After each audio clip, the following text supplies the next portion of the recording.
Bienvenidos al máster de perfumería botánica. Mi nombre es Pamela Ruiz y conmigo vamos a estar estudiando este curso que realmente es una frontera entre el arte y la ciencia. ¿Por qué entre el arte y la ciencia? Porque se dice que la perfumería es arte, porque así como la música y la pintura están inspirados en la naturaleza. Por ejemplo, la música se inspira, tal como están las cuatro estaciones de Vivaldi, en los sonidos de la naturaleza, en el viento, en los pajaritos, incluso hasta en el silencio, igual que la pintura. O sea, la pintura siempre está representada por la naturaleza, aunque sea lo más abstracto o cubismo que puede existir dentro de todas las técnicas, pero siempre es naturaleza viva o naturaleza muerta, lo que se va pintando. Se dice que la perfumería es tratar de copiar los aromas en plena primavera cuando comienzan todas las flores nuevamente a vivir. Claro, se dice que es como volver a vivir. ¿Por qué? Porque en los países que son más del norte, donde durante el invierno muchas de las flores duermen, o sea, a veces uno lo ve y dice, pero si este tallito está todo seco, la nieve, y sin embargo, de pronto, cuando comienza la primavera y comienza a caer el hielo a derretirse, de pronto comienza nuevamente a brotar las hojitas y claro, es como que, ¡ay!, revivió, ¿no? Entonces, esa era la idea, tratar de hacer una copia de esa primavera donde nuevamente comienzan a salir los aromas, porque luego lo voy a poder utilizar ese pomo donde está todos esos aromas de la naturaleza durante todo el año. Entonces, nosotros vamos a decir que por eso es arte, porque tratamos de copiar la naturaleza. Y se dice ciencia porque muchas veces uno piensa de que solamente mezclar aromas y va más allá. Y eso lo vamos a descubrir en este curso, donde vamos a aprender no solamente sobre las materias primas o sobre los insumos, sino también sobre notas olfativas, cómo realizar un diario, cómo poder nosotros ir haciendo nuestras propias prácticas olfativas y sobre todo tratar de siempre hacer perfumes redondos. De hecho, hay mucha teoría, pero también práctica. Así que lo primero que yo les puedo ir comentando para poder ir educando la nariz o le nez, como le dicen los franceses, es primero tratar de identificar, más que todo nosotros de que estamos ingresando a la perfumería botánica, a la perfumería natural, utilizando las esencias naturales, y cómo nosotros podemos ir educando nuestro olfato. Pues en, el, en la vida diaria, por ejemplo, en la fruta, en los cítricos, en las hierbas aromáticas. De hecho, todos empezamos haciendo los perfumes con los aromas que a mí me gustan, los aromas que yo me siento más atraída, pero la verdad, la perfumería va más allá que eso. Porque si es cierto que luego tú puedes comenzar, porque fue mi caso, que inicialmente fue algo para mí. De hecho, a medida que se te va aperturando el mundo, entonces de pronto viajas o de pronto gente que conoce que te gustan el tema de los perfumes, todo el mundo te va a comenzar a traer esencias o perfumes nuevos y tú vas a comenzar a descubrir mezclas o aromas que vienen de otros países que tú a lo mejor no los conocías o que están dentro de tu país que tampoco no los conoces y comienzas a descubrirlos. Entonces, educar la nariz significa tratar de ya no ser objetivo, digo subjetivo, o sea, solamente comenzar a trabajar con los aromas que me gustan, sino también con aquellos que yo puedo comenzar, más que tal vez gustarme, es identificar que ese aroma, cómo puede alterar, combinar cuando se mezclan con otros aromas. Y sobre todo, porque, por ejemplo, ¿qué va a pasar el día que venga alguien y yo me comienzo a animar a hacer perfumes a otras personas que me digan, oye, ¿sabes qué? Quiero que a mi perfume le pongas naranja. ¿Y tú qué vas a decir? No, no, yo no le pongo naranja porque a mí no me gusta la naranja. No, no puedes decir eso, ¿ok? Entonces, bueno, sí puedes decirlo, ¿no? Pero realmente cada persona es un mundo distinto y eso lo vamos a ir viendo, donde cada también uno tiene diferentes vivencias. ¿A qué me refiero? Por ejemplo, donde hay aromas que no les pueden gustar porque les trae malos recuerdos o porque eh, no vibran con esos aromas, porque tal vez su personalidad es, por ejemplo, más deportista. Entonces, un deportista siempre le va a gustar los aromas cítricos, los aromas frescos, los aromas del mar, por decir algo. Y, y no le gustaría a lo mejor una vainilla, un pachuli, un sándalo, porque son muy, muy fuertes, muy pesados, muy densos. Pero sin embargo hay otras personas que sí les va a gustar estos aromas que son más densos, como que tienen moléculas más pesadas, como el sándalo, el almizcle vegetal, el ámbar, el bálsamo del Perú, que son el musgo, musgo, que son aromas terrosos. Entonces, había que comenzar a ver por personalidad, por experiencia de vida. Ahora, otra cosa que también es bien interesante es de que, por ejemplo, los jóvenes siempre van a preferir aromas que sean más frescos, más dulzones.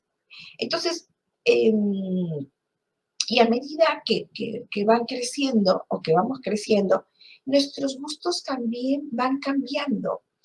Nuestros gustos, se dice que vamos teniendo más personalidad y también vamos teniendo más personalidad en el tema de los aromas. Entonces, pero también tiene mucho que ver las vivencias. Ahora, a mí me preocupa mucho cuando, por ejemplo, hay personas que me dicen, ah, no, yo utilizo el mismo perfume hace 20 años. Wow, eso significa de que no hubo mucha vivencia en su vida. Eso lo vamos a ir viendo después a nivel psicológico. Y, antes de comenzar, sí les podría decir que los aceites esenciales con los que vamos a comenzar a trabajar, las esencias naturales, que vamos a ir trabajando durante el curso, tienen una vibración alta. ¿Qué me refiero con vibración alta? De que nosotros vamos a poder subir nuestra vibración gracias a la vibración alta de los aceites esenciales. Entonces, si por ejemplo estamos por un momento penoso, triste, duelo, culpabilidad, sufrimiento, tensión, presión, cualquiera de estas situaciones que hacen que nuestra energía esté más densa o más pesada, como la vibración de los aceites esenciales es alta, inmediatamente va, es decir, oye, ¿sabes qué? Tú que estás bajito no te vamos a levantar. Por eso que se dice que te transmuta emociones. Por ahora, yo no voy a entrar en este curso mucho en las propiedades o los beneficios de los aceites esenciales como emocionales, energéticos, espirituales, esotéricos. No. En este curso nos vamos a dedicar a crear aromas, cómo poder hacer aromas redondos, cómo hacer un buen brief del perfume. El brief significa la historia detrás del perfume. Entonces, todo eso es lo que vamos a comenzar a estudiar. Así que yo les doy la bienvenida al máster de perfumería botánica, que realmente es arte y ciencia, pero que ahora le estoy colocando el arte de crear perfumes naturales, pero detrás de una ciencia. Antes de continuar, la metodología va a ser la siguiente, pues vamos a ir trabajando semana a semana con diferentes capítulos y vamos a ir dejando tareas entre semanas. Esta primera semana vamos a tratar 3 temas. La historia del perfume básico, cuáles son los ingredientes de perfumería a lo largo de la historia y que hasta el día de hoy se siguen usando. ¿Y qué tanto la perfumería sintética moderna ha podido influir en el tema de los perfumes? Mucho. Pero de hecho también se puede utilizar en la perfumería botánica. Pues eso lo vamos a descubrir al final de la clase de hoy. Comencemos con esta frase de Jean-Claude Helena, francés, que realmente fue uno de esos pioneros de esos aromas sintéticos en la perfumería moderna, que después al final vamos a ir descubriendo si es que podemos utilizar alguno de estos aromas en nuestros perfumes, porque sí, porque no, qué es lo que dicen algunos de los mayores perfumistas botánicos, y qué opinas tú en todo caso.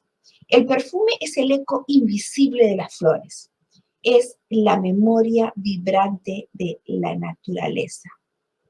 Lo que quiere decir, en otras palabras, que esconde el perfume, qué aromas tan deliciosos puede esconder detrás de esa botellita de perfume que puede ser chiquito tal vez. Pues ahí está todo, no solamente la vibración, la energía, está toda la naturaleza en su esplendor. Entonces, ahora sí, comencemos un poco con la historia de la perfumería. De hecho, perfume viene de la palabra perfumum, que es una palabra latina, que significa el aroma a través del vapor o a través del humo. ¿Y por qué? Porque, fíjense, una de las preguntas que normalmente a veces uno te dice es, bueno, ¿cuál fue el primer perfume que existió en la historia? Y todos te podrán decir, ah, sí, es el perfume ese que venden en las perfumerías, ese de agua con alcohol, hidroalcohólico. Pues no, yo les cuento que el primer perfume que existió fue el saumerio. Sí, el saumerio. ¿Por qué? Porque cuando el hombre descubre el fuego, o se encuentra con el fuego, comienza a necesitar ramitas para que siga alimentando ese fuego. Ramitas secas, hojas secas y todo lo que podía encontrar alrededor. Entonces, para poder alimentar. Y para quienes hemos ido a campamentos sabemos de lo que estamos hablando. Entonces, se dan cuenta que al colocar esas ramitas, esas hojas secas, pues comenzaba a salir un aroma. Y ese aroma que salía del humo, pues él era agradable. Bueno, algunos no tan agradables, pero la mayoría era agradable. Y también se daban cuenta que ese aroma, habían algunos que tenían algunos efectos emocionales. El día uno, pues estaban más relajados, más tranquilos.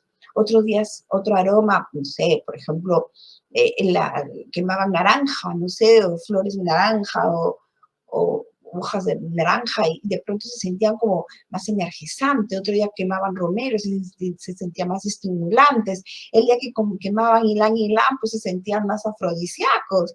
Y el día que el incienso, la mirra, pues que eran aromas tan deliciosos, tan finos, pues decían, estos tienen que ser aromas divinos. Y sí, de hecho, pues porque el aroma para remate, ¿a dónde se iba? Se iba arriba.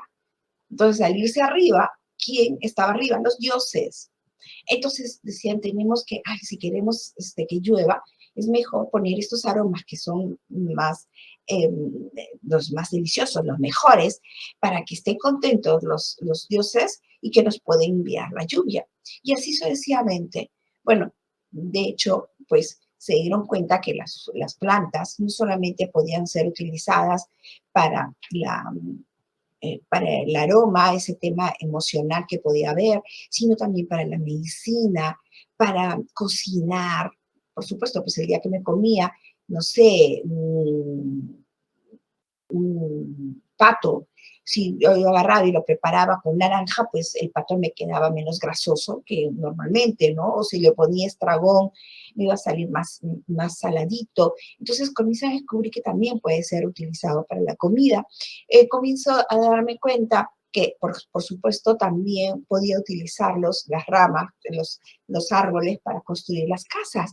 Entonces, realmente, pues, era increíble. Y para remate, en el maquillaje, sí, ya me podía utilizar el carmín para los labios, o para poderme pintar aquí ¿no? El rouge, o podía utilizar tal vez como un carbón activado para pintarme los ojos de negro. Entonces, o sea, nosotras que nos estamos maquillando, o el henna para darle color al cabello. Entonces se daban cuenta pues de que se podían utilizar las plantas para un montón de temas. Y así pasa el tiempo hasta que hay momentos históricos donde, bueno, ya se utilizaba la palabra perfumum, pero siempre dirigido a ese saumerio, ¿no? A ese saumerio. Ahora, muchas personas me hablan del incienso. Y antes de continuar, sí quería decirles que el incienso es un árbol, porque muchas personas llaman al palito que es para quemar, que es saumerio al final, le llaman incienso. Y no es que, y yo les digo, sí, pero el incienso es un árbol. Y me dicen, ¿qué? ¿Cómo? ¿De dónde? Eh, Les cuento que el incienso, la mirra, el benjuy, el estorá, que son resinas, eso lo vamos a ver cuando hablemos de los ingredientes de la perfumería, pero el incienso es un árbol. Entonces, lo que hacía, porque este árbol pues, es un árbol muy rico, acuérdense de la época cuando los tres reyes magos van a visitar a Jesús, el incienso es uno de los productos que lleva. Pero bueno, eso lo vamos a dejar para más adelante. Entonces, este árbol del incienso, cortaban las ramitas del árbol, ese es el palito, y después mezclaban con gomas y harina del árbol del incienso, y eso hacían como una pasta y lo ponían alrededor del palito, esto lo quemaba y olía, por supuesto, incienso, porque tenía el palito del incienso, la harina de madera del incienso, se llama harina de madera porque es un polvo bien fino, y, y bueno, el aroma del árbol del incienso. Ya después, ya mezclaban en esa harina de madera, pues le ponían rosas trituradas, jazmín triturado, naranja triturada, y ya se decía, ah, es el incienso de naranja, ah, es el incienso de jazmín, ah, es el incienso de rosa, y así se fue quedando hasta el día de hoy. ¿Okay? Pero recuerden que el incienso sí es un árbol. Entonces, y bueno, y hay momentos, como les decía, momentos históricos, y dentro de ellos, para mí, hay una parte que vendría a ser la Edad Media, porque durante la Edad Media, cuando se llama a las cruzadas, estamos hablando del año 1100, se llaman a las cruzadas para ir a defender Tierra Santa, porque ahí estaban todos los musulmanes. Acuérdense que los musulmanes no solamente estaban en Tierra Santa, sino también los musulmanes estaban en la península ibérica, lo que vendría a ser Portugal y España actualmente. Entonces, el, y claro, el papado, ¿ok? Estaba dividido en dos, en la parte occidente y en la parte oriente, en lo que vendría a ser Constantinopla. Ahí estaba la parte ortodoxa y en Roma estaba la Iglesia Católica tradicional. Entonces, los ortodoxos ya veían que estaban siendo un poco amenazados porque cada vez más los árabes estaban llegando a tener más influencia por la parte del Medio Oriente y pensaban que podía llegar a Constantinopla. Entonces le pide ayuda al Papa Occidente y le dice, oye, ¿sabes qué, cuñado? Bueno, no creo que le haya dicho así, pero le dijo, oye, cuñado, ¿sabes qué? Aquí, si es que ellos llegan aquí a Constantinopla, pues van a tener ya apertura a Europa y al final nos van a invadir a todos. Así que tenemos que hacer algo. Entonces ahí es cuando se acuerdan llamar a las cruzadas, ¿no? Con la idea de ir a reconquistar Jerusalén y también quitar un poquito el peligro de que los musulmanes puedan llegar a Europa. Entonces se comienzan a armar las famosas cruzadas. Y de hecho, pues, ya por historia todos sabemos que se pierden las cruzadas y regresan, pero cuando regresan los cruzados, llegan con mucha información del Oriente, que hasta ese momento no se tenía. Información porque se comienzan a traer nuevas rutas, la famosa ruta de la seda, se comienzan a traer nuevas plantas, nuevas resinas, y ahí es donde estaba, pues, acuérdense que en Arabia, en África, pues, donde estaba el incienso, la mirra, ta, ta, ta, ta, ta, ta, ta, ta, ta. Entonces, comienzan a traer todas esas nuevas aromas, los hidrolatos. Paralelamente, fíjense, acuérdense de que, como les comentaba, los musulmanes también estaban en la península ibérica. Entonces había un alquimista que se llama Avicena. Él había creado un alambique, un aparatito que por arrastre de vapor se podía, más que todo, preparar alcohol.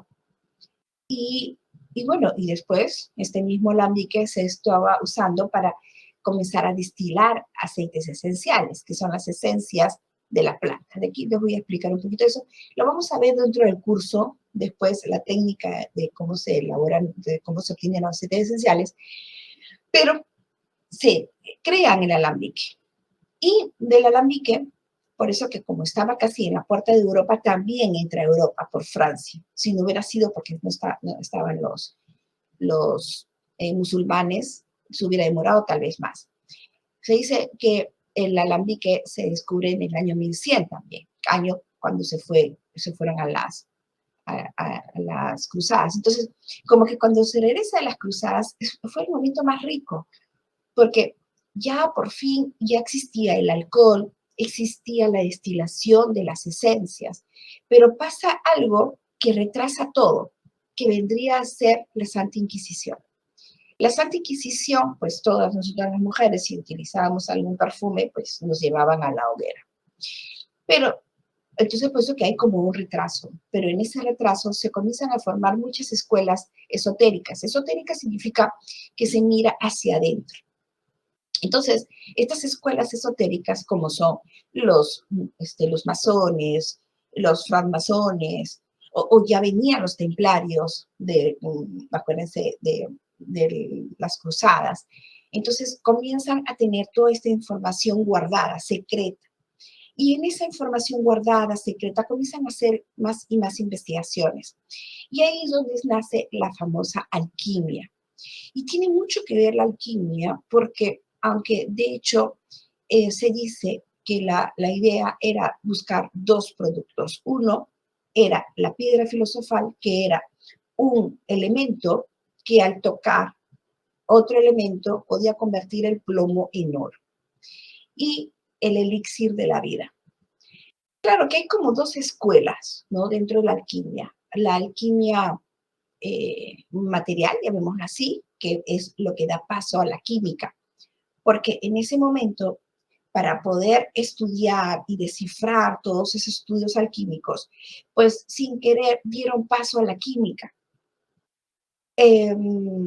donde la idea de buscar la piedra filosofal era el oro. Recuerden que el hombre siempre ha buscado el poder y el poder se encuentra de dos formas, por el dinero, en este caso el oro, o por la belleza, el elixir de la vida. El elixir de la vida se dice que sí, que al final los aceites esenciales, de una u otra manera, es la sanación, es la curación, porque ahí está todo lo que nosotros podemos estar buscando, desde buscar la juventud, buscar, o sea, en el sentido de la belleza, del cuidado, de las enfermedades, porque también nos podemos sanar por medio de los aceites esenciales, por medio de la naturaleza. Entonces, pero también se abre paso a lo que vendría a ser la alquimia más espiritual, donde no se estaba buscando realmente el oro, sino convertir el hombre plomo en hombre oro. El hombre plomo es está que cuando nosotros nacemos, pues estamos en medio de este sueño de la vida. Y lo que nosotros tenemos que hacer para convertirnos en hombres oro es despertar la conciencia y darnos cuenta que realmente somos un espíritu que estamos viviendo una experiencia aquí en la tierra, no al revés. Entonces, ese despertar de conciencia es convertirnos en hombres oro. Y el elixir de la belleza, el elixir de la vida, realmente está demostrado que la juventud, o sea, en el sentido de que nosotros podemos trascender en la vida y va más allá de lo que vendría a ser la belleza física, sino la belleza del espíritu. Entonces hay mucho de filosofía, mucho de espiritualidad. No estoy hablando de religión, sino de espiritualidad. Entonces se dan paso a estos. Luego, ya cuando pasa lo de la Santa Inquisición, acuérdense que estuvieron siglos con este tema, pues se abre la parte de la química.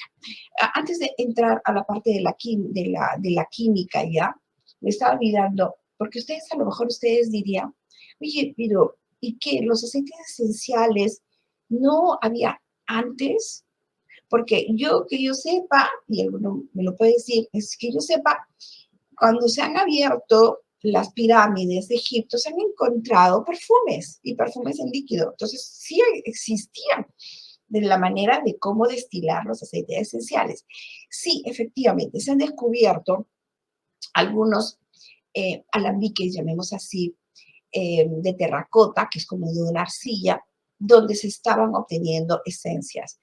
Bueno, pero se han descubierto hará hace unos 50, 60 años, o sea, nadie sabía que sí existían en esa época. Ahora, hay leyendas, ¿no? Por ejemplo, hay una que a mí me parece muy interesante, que es cuando eh, el hombre, bueno, después de que ha sido creado por Dios, tiene pues toda, era el dueño y señor de la tierra. Después de Adán y Eva, por supuesto, pero se cuenta, y eso está en la Biblia, ¿no? Que los ángeles se enamoran de las mujeres terrenales. Entonces, le piden a cambio, hacen un cambio con los hombres en ese momento y le dicen, oye, mire, ¿sabes qué? Yo quiero a tus mujeres, esos son los ángeles caídos, los llamados ángeles caídos, y yo puedo tener favores sexuales con las mujeres terrenales y yo les voy a dar a cambio a ustedes conocimiento, ¿no? Entonces dice que ahí es cuando los hombres comienzan a tener el conocimiento de la medicina, de la astrología, de, de todo, ¿no? Entonces, y de hecho, pues comienzan a haber muchas guerras, muchas situaciones muy difíciles y Dios se molesta. Por eso es de que agarra y lo llama a Noé y le dice a Noé, mira, ¿sabes qué? Hazte la famosa barca, ¿no? Arca de Noé y mete ahí todo que vamos a inundar el planeta de agua y solamente vamos a volver a, a que tú vas a volver a ser los únicos que van a estar en la Tierra, para poder eliminar toda esta mala estirpe que ha habido a raíz de los ángeles caídos. Entonces, y ya cuando Noé sale, uno de sus hijos es el que viaja para Egipto y él funda la famosa Casa de la Vida. Esta Casa de la Vida, que es la primera escuela esotérica que existió en Egipto, que fue creada en Egipto, también ayudó a convertir a Egipto en la primera cultura. ¿Okay? Nosotros decimos que ya eso pasa de una tribu, una cultura, cuando ya existen las construcciones, las edificaciones, ciudades y sobre todo que están divididos en estados de militares, estados, con lo que se llama ahora, por ejemplo, el ejecutivo, el legislativo, ¿no? La parte de la religión, entonces como que cada uno tiene su parte dentro de la... Entonces, esa es la cultura, cuando ya se forma una ciudad constituida, formada, distribuida. Entonces, y él es el que lo hace porque tenía toda la información que había podido recuperar a raíz de la inundación que hubo. Por eso es que esta información que tenía ya se guardó mucho para que, para que todos los hombres no lo tuvieran de una manera muy ligera, para que no volviera a pasar lo que había. pasado, ¿no? Entonces, por eso que cuando a los faraones se les va formando no solo a nivel militar o de religión, sino también de todos estos conocimientos esotéricos. Y por eso que cuando Moisés se va de Egipto con todo su pueblo, acuérdense que él había tenido una formación de faraón. Entonces tenía mucho conocimiento que se llevó de los egipcios a la hora de poder crear la cultura hebraica, o sea, a los hebreos. ¿Ok? Solamente como para tenerlo ahí. Entonces sí, definitivamente se tenía conocimiento, pero todo este conocimiento se escondió. Es más, se dice de que el tarot es una forma de haber escondido de una manera lúdica toda esta información que tenían los egipcios. Bueno, entonces solamente quería hacer ese paralelo de la historia, porque los egipcios tenían mucho este conocimiento de los perfumes, de los embalsamientos, o sea, acuérdense que ellos embalsaban sus momias, quitaban todos los órganos y los rellenaban de cedro y después los envolvían en tiras de tela con mirra, con incienso, que sabía que era lo que iba a hacer durar el cuerpo, ¿no? Entonces, todo ese conocimiento lo tenía. Claro, entonces, regresando un poquito a la historia, ya a finales de 1800 llega lo que vendría a ser los famosos ya colonias, ¿no? Ya se tenía el conocimiento del alcohol, ya se tenía el conocimiento de los aceites esenciales, y recién el primer perfume en base de alcohol vendría a ser el perfume del agua de Hungría. Anteriormente, ustedes dirían, pero durante todo el tiempo de la corte francesa, siempre estuvieron utilizando perfumes, ¿cierto? Sí, sí, pero los perfumes eran en base de aceites vegetales, de mantecas, de vinagres, de vino y de todo caro que podían utilizar para poder hacer sus perfumes. Pero no existía el alcohol. Y el agua se malograba muy rápido. Es como si tú haces una limonada. La limonada, ¿cuánto tiempo te dura? Porque ya el agua, cuando tú le pones una hierba, inmediatamente comienzan a salir, pues, hongos y qué sé yo, ¿no? Entonces se malogra rápidamente el agua, se abomba. Entonces, claro, el alcohol ya venía a ser como un conservante, entonces hacía que conservara más tiempo el perfume. Entonces, el primer perfume hidroalcohólico es el perfume del agua de Hungría. Y la leyenda es súper linda, porque más o menos el perfume de agua de Hungría me parece que es en el año 1300. O sea, 1300 el primer perfume hidroalcohólico. Y cuenta la leyenda que fue porque había una reina que se llama Elizabeth I de Hungría, que era muy bonita. Ustedes pueden encontrar la fórmula después ahí en el internet si comienzan a navegar un poco. Elizabeth I de Hungría, una mujer muy guapa, muy linda, y dice que era tan linda que todo su pueblo iba a buscarla al palacio para que ella saliera al balcón para ver si estaba tan linda como el día anterior.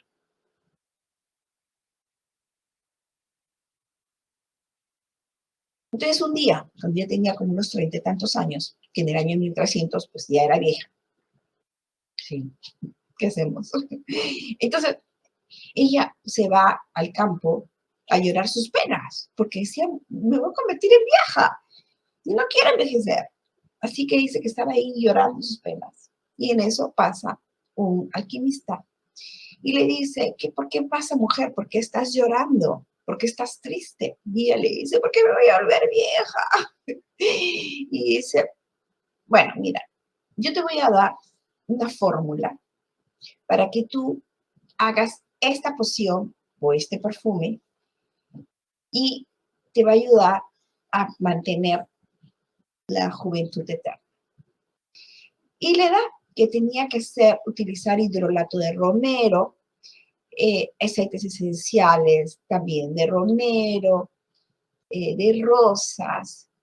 Entonces, Y ella va y lo prepara, lo manda a preparar. Y era el que comenzó a usar. Y claro, la combinación de la pimienta negra con el limón, el romero, las rosas, hace una combinación tal de que te ayuda incluso para el cabello, para la caída del cabello, para mantener la piel sana, entonces, etcétera, etcétera de cosas.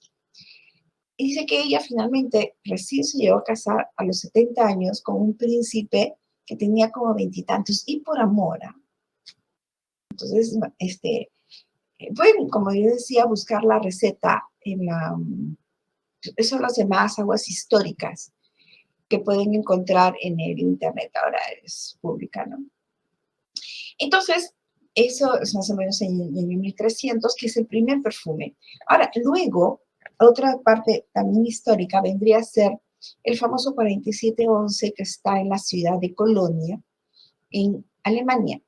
Se dice de que ahí había una fábrica de perfume en la ciudad de Colonia. Entonces, y que se volvió muy famoso, y más que todo lo hizo famoso Napoleón Bonaparte. Es más, Napoleón y Josefina mandaban a pedir cajas y cajas de estos perfumes para él y para toda su tropa y para todos sus amigos y para toda la corte francesa. Entonces se hizo muy famoso este perfume, y más que todo le llamaban la colonia, el perfume de Colonia, o sea, al decir el perfume de la ciudad de Colonia. Entonces, poco a poco se convirtió en la colonia, pero refiriéndose a la ciudad de Colonia. Y uno dice que uno de los aportes que hizo Napoleón fue mandar a numerar las casas.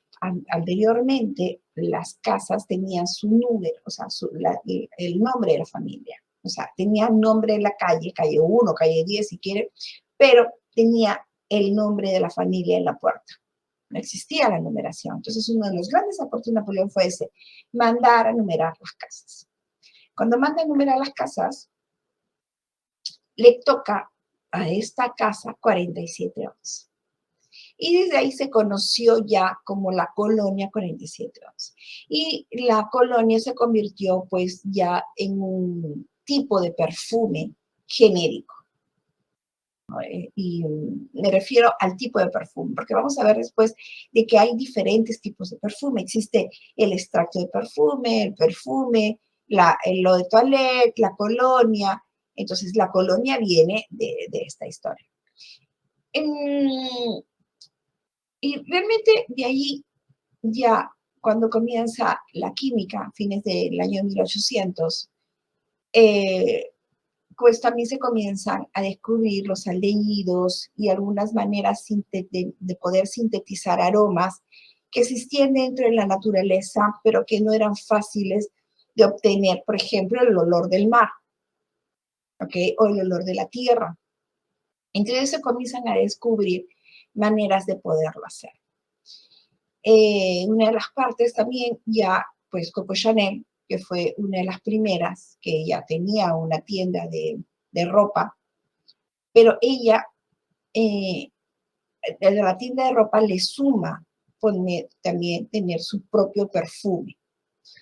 Entonces, ella ya no solamente era sino que sumaba, ¿no? Estas casas tan elegantes, francesas, sumaba la parte de la ropa, perfumes y también algunas joyas. Y también pues comienza todo lo que es el marketing de perfumería, el tema de las botellas, el tema de las presentaciones y ta. Como ven, la historia es fabulosa, pero no quiero irme sin antes contarles la historia del Chanel 5, que me parece linda, porque se cuenta de que Coco, cuando ya toma la decisión de decir, yo también quiero tener mi propio perfume, le cuenta a su novio de ese momento, su amante de ese momento. Y su novio, su amante, era ruso. Pero ¿quién era este ruso? Pues habríamos que retroceder un poquito en la historia, porque en la época de los zares, antes de la Revolución Francesa, había un asesor que también era un poco mago, que se llamaba Rasputín, y que realmente pues tenía mucha influencia en la zarina, Y cuando subió a ser asesor de los zares, pues mucha gente lo odiaba. Y lo quisieron matar de todas las formas había así por haber. Le daban veneno, pues el hombre no moría. Así que hasta el final, una vez agarra y uno de los primos del zar lo invita a su castillo, a Rasputín, y lo mata. Entonces, y dentro de este complot, pues había estado este amante ruso de Coco Chanel. Ahora, dentro de las leyes de Rusia, o de los zares, mejor dicho, no se podía matar o mandar a matar a la familia de los zares. A los demás sí, todos los mataron, pero a él no lo podían tocar, así que agarran y lo destierran a la Mongolia. Gran favor que le hizo, porque eh, cae Rusia, o sea, viene la revolución comunista o socialista y, bueno, todos desaparecen, ¿no? Pero este se salvó porque había estado en la Mongolia. Bueno, de la Mongolia se fue para París y en París es que se enamora con Coco Chanel. Entonces, cuando Coco le dice al amante ruso, oye, ¿sabes qué? Quiero hacer mi perfume. Él le dice, oye, ¿tú no sabes con quién me encontré? ¿Quién está aquí en París? Está el perfumista de la zarina. Y entonces lo mandan a llamar y le dice, el perfumista de la zarina le dice, mira, yo antes de irme, antes de tener que fugar, yo le había hecho el perfume a la zarina, el que pensé que era la creación de mi vida, pero no se la pude dar. Entonces la huelen y dice, esta es lo que yo quiero. Es deliciosa, sí, pero solamente que yo quiero dos cosas. Aumentarle ese aroma medio helado, frío, que viene de la Siberia, porque es la única manera de yo poder sentirme un poco más cerca de casa. Entonces ya habían salido los aldehídos. Así que por eso que se dice que luego Coco Chanel le pone este perfume, el número 5, que vendría a ser de Chanel, ¿no? El famoso número 5. Y por eso que dice que es el primer perfume con los aldehídos, porque tiene este olor de la Siberia. Hablando ya de perfumes también, hay un libro que me gusta mucho que es El perfumista de María Antonieta, que es un poco parecida a la historia. O sea, cuando María Antonieta tenía su perfumista y cuando cae María Antonieta en las manos de la Revolución Francesa, ella solamente conectaba con el perfumista, con su perfumista, porque era la única manera de seguir en su estadio, de huir de la situación que estaba, con sus perfumes, tratando de revivir la época de la corte francesa y no tener que ver todo lo que estaba pasando alrededor, ¿no? Porque estaba en un calabozo sucio, negro y encima, etcétera, de cosas, ¿no? Entonces el perfumista iba siempre a llevarles sus perfumes. Entonces, y todo esto lo cuenta en este libro, ¿no? Que se los recomiendo, el perfumista de María Antonieta. Y, bueno, claro, finalmente también al perfumista lo mandan a la guillotina, ¿no? Bueno, en fin, pero ahí cuenta todas las mezclas y toda la historia con María Antonieta y todo cómo los perfumes te pueden llevar a otros lados, ¿no? Para poderte sacar de los estadios que a veces uno tiene. Por eso que te ayuda mucho a transmutar emociones. De que la perfumería inicialmente fue natural, por supuesto, hasta fines del año 1800, donde entra una nueva era que vendría a ser la parte sintética, ¿no? Eh, y de hecho, pues también las fragancias son más baratas. Entonces, como que ayudó a esta revolución. Los aceites esenciales, de hecho, son más caros, ¿no? Son más elitistas. Hay un dicho, dicen que una vez le preguntaron a Marilyn Monroe, bueno, ¿y con qué duermes, no? Y ella dijo, yo duermo solo con mi Chanel número 5. Y Coco tenía unas historias increíbles para quienes no han leído sus historias. Hay una parte en que a Coco le preguntan también, ¿y dónde usted recomienda que se ponga una mujer un perfume? Y ella dice, donde tú quieras que te bese, no más. Ahora, ¿cuáles son los ingredientes de perfumería que realmente a través de la historia han estado presentes? A través de la historia hasta el día de hoy. Porque claro, existen ahora mucho más. Estos son los que a través de la historia siguen hasta el día de hoy. Y por supuesto estoy refiriéndome a las resinas, a eh, a las esencias animales que ya no se usan, por supuesto, a las flores. Y aquí está primero el benjuí. El benjuí es una resina junto con el incienso, con la mirra, es dulzona, resinosa, porque ¿qué significa resinosa? Significa cuando tú agarras y abres, hace como una rajadura en el árbol, y del árbol sale como una savia, ¿no? Entonces, de esa savia, esa se comienza a poner duro. Por eso que ustedes ven aquí en la foto, que son como cositas duritas, ¿no? Ya, esos vendrían a ser las resinas. ¿Y qué significa reminiscente a la vainilla? Porque tiene un parecido a la vainilla. El benjuí ha sido utilizado incluso hasta para hacer los guantes, esos guantes que hacía Catalina de Medici para mandar a matar a su gente. Sí, sí, Catalina de Medici. Fíjense, me había olvidado contarles esta parte. Todo el conocimiento de la perfumería lo tenían los italianos. Acuérdense que los italianos tenían las grandes abadías, donde estaban todos los libros y donde cada uno incluso iba y ahí escribían los libros en estas abadías italianas. Entonces, cuando Catalina de Medici viaja de Florencia para casarse con Enrique II, el rey francés, o el que iba a ser el rey francés, pasa por una ciudad, porque no podía cruzar por los Alpes, ¿no? Tenía que irse por abajo, por el Mediterráneo, y pasa por una ciudad que se llama Grasse, que vendría a ser la ciudad de la perfumería.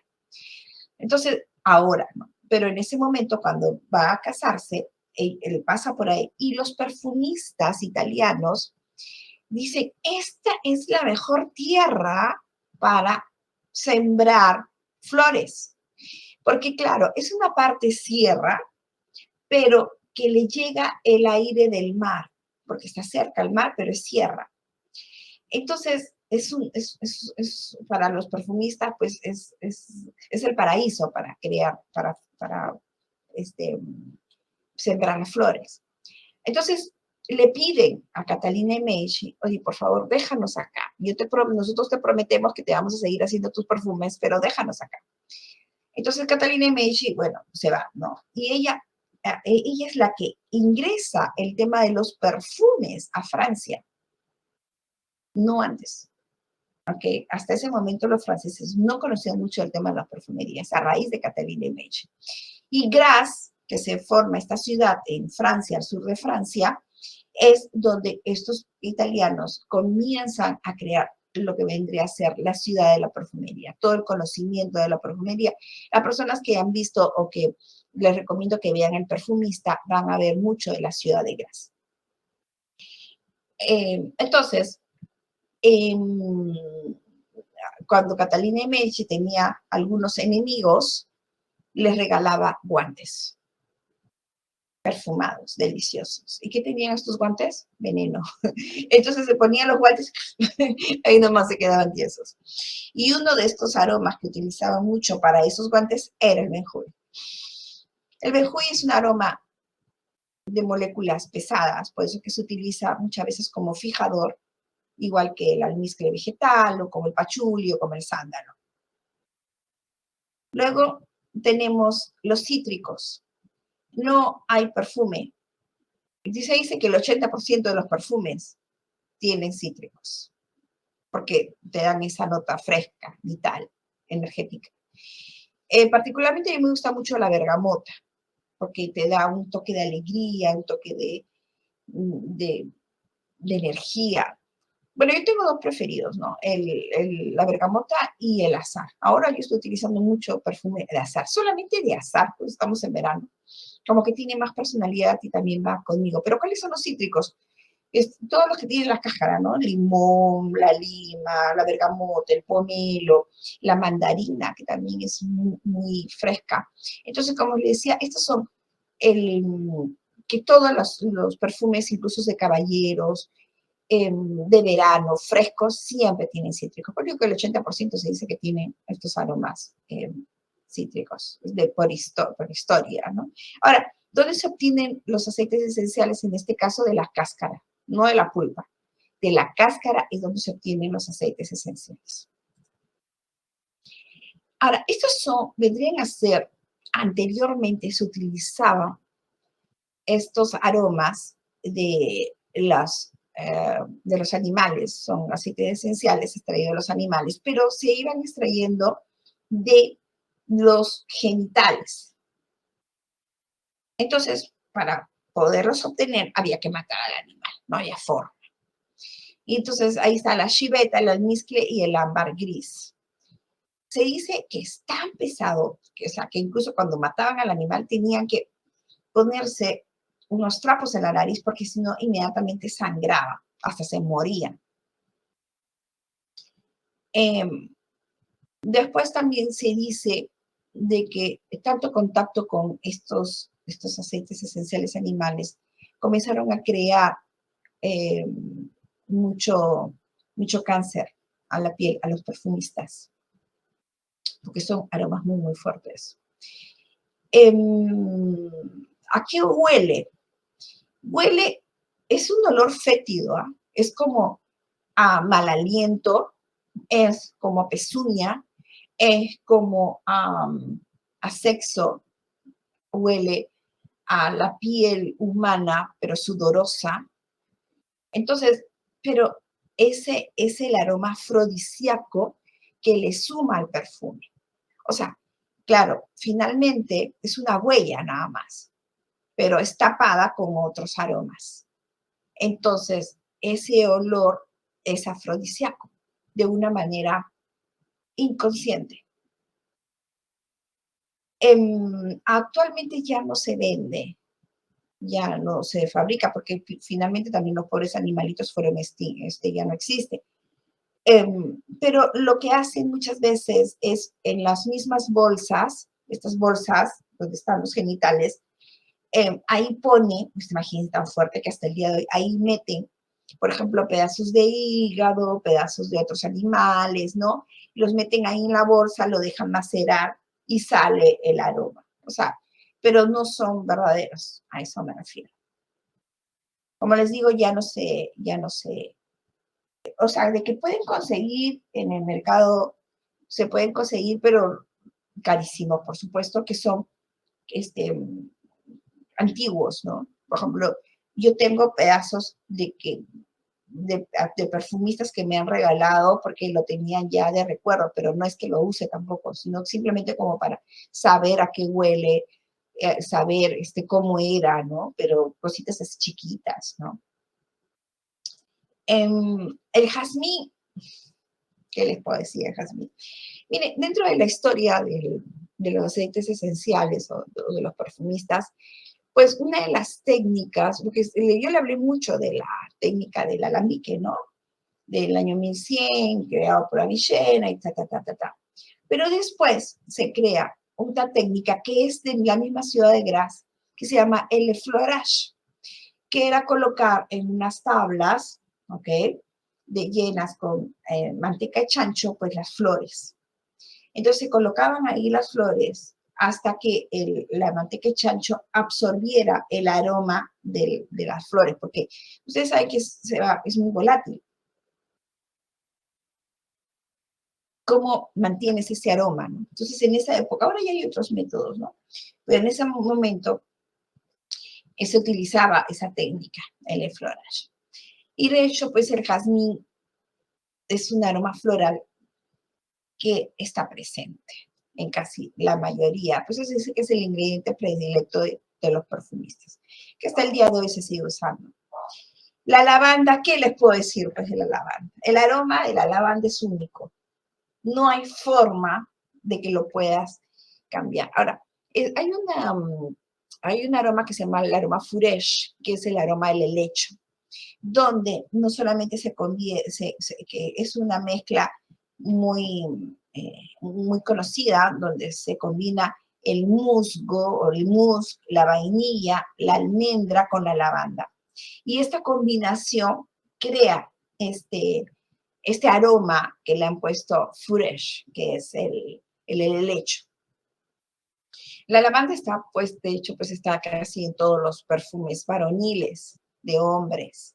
Aunque también yo creo que la lavanda es un aroma unisex, pero un poco como para que si usted es un caballero que quiere crear aromas, pues cítrico, lavanda y los aromas, el musgo, la vainilla, la almendra, son deliciosas. La mirra, bueno, la mirra también es igual, resinoso, si se dan cuenta en la foto.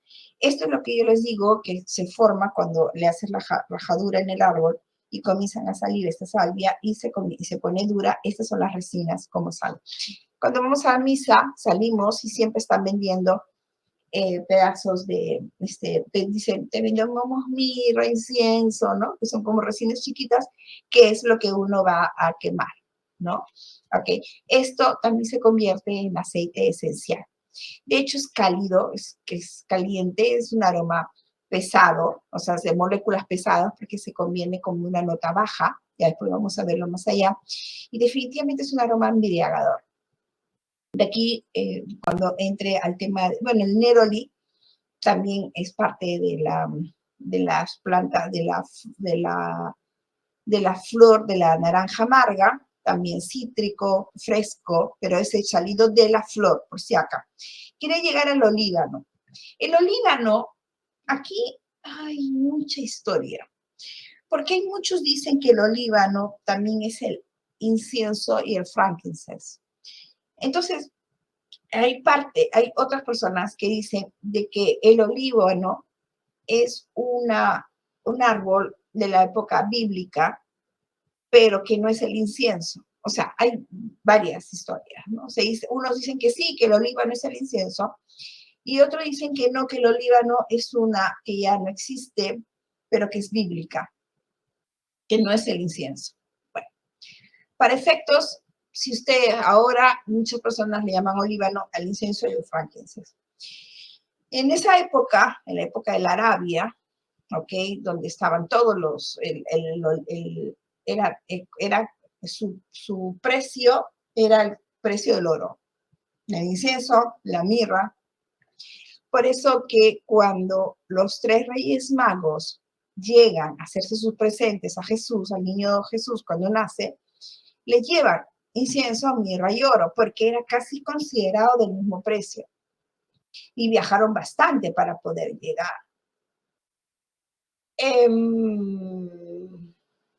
Ahora, solamente un tema cultural y paralelo con el tema de la aromaterapia, es de que el incienso es el padre, la mirra es el hijo y el oro es el rey.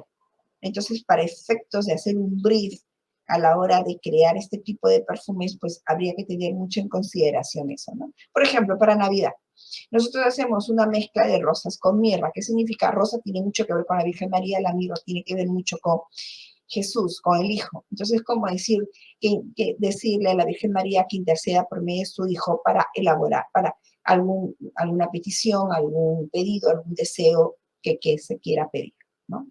Eso es algo más de Navidad, ¿no? Pero un poco para que se puedan imaginar lo significativo que es el incienso. Y ahí les he puesto pues el pomito del incienso. Pero recuérdense que el incienso es un árbol. Y por supuesto, pues las rosas. Ya que les puedo decir las rosas. Las rosas es, de hecho, pues uno de los aromas preferidos de nosotros las damas. Está muy presente en la mayoría de los perfumes. Es un aroma dulzón, también cálido, el más deseado, ¿no? Es un aroma muy sutil. El geranio también, a veces si tú quieres variar un poco, pues puedes utilizar el geranio. Hay muchas flores que se puede utilizar, pero estos son los clásicos que se han ido utilizando durante la historia, que se utilizan hasta el día de hoy. Fíjense, cuando los franceses ya hacían sus perfumes, ellos llamaban perfume a lo que se llama hoy día el extracto de perfume, que es un perfume súper concentrado, casi al 40%. Luego crearon lo que se llamaba el eau de parfum, que el eau significa agua de perfume, era como una naranjada. El eau de parfum era como una naranjada, pero que se utilizaba, ¿ok? Cuando llegan después de la Segunda Guerra Mundial, por la marcha, llegan los americanos se llevan a todos, no solamente a los científicos y a los químicos, también se llevan a los perfumistas a Estados Unidos.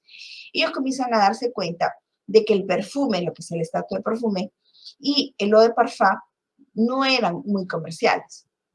Entonces necesitaban un tipo de perfume más popular, que tú podías tener un alcance a nivel económico. Entonces, agarran y crean lo que vendría a ser el eau de toilette.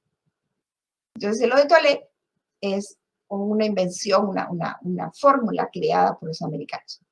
Entonces, la tarea sería para ustedes, pues, averiguar qué tipo de perfumes tienen ustedes en casa, ¿no? Si tienen un perfume, es un extracto de perfume, tienen un eau de parfum o tienen uno de toilette. A veces se quedan sorprendidas porque como todo el mundo te dice siempre, ay, es un perfume, perfume, perfume, pero entre los perfumes hay diferentes tipos de perfume. Entonces, la próxima vez vean qué tipo de perfume es o pregúntenle a la persona a quien le compran los perfumes qué tipo de perfume te está vendiendo. Ustedes se van a sorprender con todo. Fíjense, los americanos son más ligeros con ese tema de los perfumes. En cambio, los franceses, ay no. Y hubo un momento que el francés de cuna, el buen francés, francés que se hacía respetar, no podía salir de casa sin perfume, sin estar bañado de perfume. Entonces, ahora sí, quiero entrar a hablar de esa parte que le decía de la perfumería sintética moderna. Primero quiero hablarles un poco de cuáles son estos aromas sintéticos que se han ido utilizando en la historia cuando se crean estos primeros perfumes sintetizados. Y ahí vendría a ser el Fougère Royal. ¿Se acuerdan cuando yo les estuve hablando de ese aroma Fougère, que tiene la lavanda sumado con la vainilla, con las almendras y con el musgo, y que tienen un aroma de helecho? Pues aquí, en este perfume, se le agregó el aroma del heno recién cortado. Y este vendría a ser un aroma sintetizado, porque del heno no se puede obtener un aceite esencial. Y ahí es donde se descubre la coumarina. La coumarina vendría a ser como el activo del heno que se pudo sacar en laboratorio, sintetizado ese aroma, para poder crear este perfume. ¿Ok?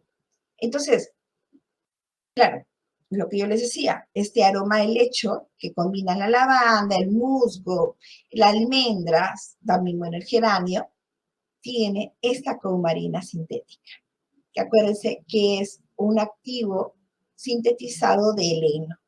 Entonces, tú cuando utilizas este helecho, este aroma helecho, ¿ok? Tú vas a sentirte que estás en un bosque, ¿no? Todo fresco, pero a la vez húmedo, porque tienes ese aroma terroso del musgo. Otro de los, ya les había comentado, de Chanel número 5, cuando el ruso Ernest Beau, que fue el perfumista de la zarina y le crea este aldehído, fue porque quería tener el aire frío de la Siberia, pero también reminiscente significa un aroma parecido, ¿ok? Entonces, en este caso, reminiscente a las sábanas frescas, ¿no? Y al aire frío del exterior. Entonces, captaban ese aroma. Esos son los aldehídos. Son aromas de la naturaleza, pero que no se pueden obtener de una manera natural. Entonces se procede a utilizar este tipo de sintetizados, ¿ok? De síntesis química para poderlo lograr. Luego está François Coty, que es uno también de la época de Coco Chanel, que realmente él crea un aroma sintético del musgo de roble, ¿ok? Y con este musgo de roble llega a crear una nueva línea, así como el Fougère, que era tipo helecho, el Chipre, donde eran más amaderados. Y él crea un perfume que se llama L'Origine. Me parece que ya no está en el mercado. Estamos hablando del año 1917. Ahora, Coty fue un revolucionario en el marketing, fue el primer perfumista francés que comenzó a desarrollar los envases, las etiquetas, las cajitas, o sea, y le da todo un marketing que hasta ese momento no tenía la perfumería. Acuérdense que los perfumistas eran más artesanales, o sea, tenían sus casas de perfumería, así como las casas de los herbolarios. Es más, las casas de las perfumerías, en estas casas no solamente se vendían perfumes, también se vendían hierbas y se vendían jamones y se vendían, o sea, y joyas, o sea, se vendía todo un poco, ¿no? Entonces, cuando comienza a desarrollar todo este marketing de la perfumería, son las famosas casas de ropa, como la de Coco Chanel, François Coty, tenían su línea de ropa y comienzan a colocar perfumes dentro de su línea de ropa, o sea, dentro de su casa. Entonces, por eso es que comenzaron a hacer cada vez más, ya no comenzaron a ver no solamente la casa, sino sucursales. O sea, de ahí es que se comienzan a crear las casas perfumísticas. Luego está Eau Sauvage, que ese sí existe hasta el día de hoy. Fíjense, fue creado en el año 1966, ¿ok? Y en este Eau de Sauvage es donde se descubre el Edión, ¿ok? Que es dice que es un aroma tipo jazmín, pero muy luminosa, muy airosa, que es el que aporta el aroma al Eau de Sauvage. ¿Okay? Se llama el Edión. Luego, ¿se acuerdan de cuando comencé el curso? Le hablé de Jean-Claude Hélène. Ella utiliza el ISO E Super en el Ter de Hermes. Es una fragancia, ¿ok? Muy parecida al cedro, pero que dicen de que es el que le da ese aroma aterciopelado y que también esa profundidad que hace la tierra al perfume. Entonces, estos son los síntesis químicos más famosos que se han ido creando. Luego ya se han comenzado a crear diferentes tipos. Bueno, otro de los también que fueron creados fue Francis Kurkdjian con el Baccarat Rouge 540. Pero ya aquí, desde este momento, comienzan a haber diferentes acordes, diferentes ya sintetizados que ya no tenían que ver ni siquiera con la naturaleza, sino porque hasta ese momento el coumarina tenía que ver con el heno, el otro tenía que ver con el cedro, el otro tenía que ver con el jazmín, el otro tenía que ver con el roble. Pero a partir de ahora ya comienzan a ver sintetizados que ya no tienen nada que ver con la naturaleza, son unas mezclas de aromas, ¿ok? Que son deliciosos, yo no digo que no, pero que ya no tienen mucho que ver con la naturaleza. Entonces, la gran pregunta sería, ¿hasta qué punto, no, se puede utilizar en la perfumería botánica qué tipo de aromas? Mire, la aromaterapia, esto me van a matar los aromaterapeutas, pero en la aromaterapia moderna, no la tradicional, porque la tradicional te dice solamente aceites esenciales que son extraídos de la naturaleza y estos tienen los beneficios, los principios activos, la energía, o lo que tú quieras ver, de la naturaleza. Pero la aromaterapia moderna que te dice, oye, si es que tú vas a obtener un aroma de la naturaleza que puede influir a nivel emocional, pues úsala. Por ejemplo, si tú vas a utilizar el aroma del heno, vas a utilizar el aroma porque muchos de los problemas que nosotros tenemos a nivel emocional son de vivencias que hemos tenido hasta los 7 años. ¿ok? Por eso que cuando uno tiene alguna situación, hasta los 7 años fue como el momento más feliz, más protegido de tu vida. Entonces siempre regresas a esa etapa de, ay, de la tierra mojada donde yo viví, de la tierra seca, del heno, del mar. No, entonces quieres regresar a tener esa seguridad cuando tú eras más niño y que podías estar alrededor de tus padres como muy más seguros, ¿no? Entonces, si tú puedes poner esos aromas a tu perfume, genial, bienvenido sea, porque si van a colaborar a que tú puedas trabajar a nivel emocional tus temas, la aromaterapia moderna te lo acepta. Entonces, en la perfumería botánica, si tú vas a utilizar estos aromas sintetizados, pero que son extraídos de la naturaleza, son permitidos. Perfumería botánica moderna, ¿ok? Pero si son sintetizados de aromas que son deliciosos, pero que no tienen ningún toque natural de sintetizado de la naturaleza, no los utilices, no los apliques, ¿ok? Entonces, como le decía, si vas, la frescura marina, que un mus de roble, que un cedro, que que el heno, que sí son capaces de poder, eh, poder influir anímicamente, emocionalmente en tu avance para la sanación y la curación, bienvenida sea. Entonces, hoy día a lo mejor la tarea podría ser descubrir cuáles son los tipos de perfume que realmente tú estás usando, si estás utilizando de parfum, lo de toilette o perfume, extracto de perfume. Esta es la clase de la primera semana. Nos estamos viendo la próxima semana. Muchísimas gracias. Hasta luego.